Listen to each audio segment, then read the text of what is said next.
নাহিদ রানার bowling ঝড়ে মিরপুরে প্রথম ওয়ানডেতে পাকিস্তানকে উড়িয়ে দিল বাংলাদেশ।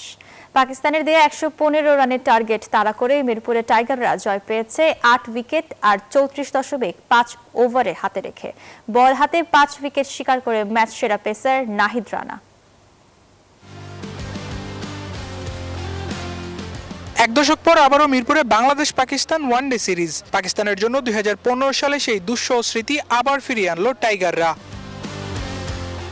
মিরপুরের প্রথম ওয়ানডেতে টস জিতে মেহেদী মিরাজ পাকিস্তানিদের আগে ব্যাটিংয়ে নামার আমন্ত্রণ জানান। এরপর বল হাতে ঝড় নিয়ে হাজির হয় টাইগার বোলাররা।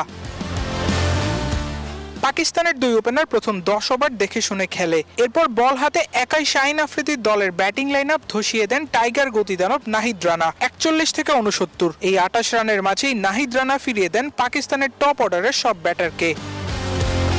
যুক্তরাষ্ট্রের ১ নম্বর জিম চেইন গোল্ডস জিম এখন আবারও বাংলাদেশে। বসুন্ধরা আবাসিক এলাকা ও বসুন্ধরা সিটি শপিং মলে। এরপর বাকি কাজ করেন অধিনায়ক মিরাজ, তাসকিন ও মুস্তাফিজ। শেষ দিকে ফাহিম আশরাফের ৩৭ রানে কোনোমতে ১০০ পার করে পাকিস্তান। ১১৫ রানের টার্গেট তাড়ায় নেমে বাংলাদেশ রীতিমতো ছেলে খেলা করেছে পাকিস্তানের বোলারদের নিয়ে। টাইগার ওপেনার সাইফ হাসান ব্যর্থ হলেও তানজিদ তামিমের ঝড়ো ৫০ ও লিটন দাসের ব্যাটে ভর করে জয়ের বন্দরে পৌঁছে যায় বাংলাদেশ।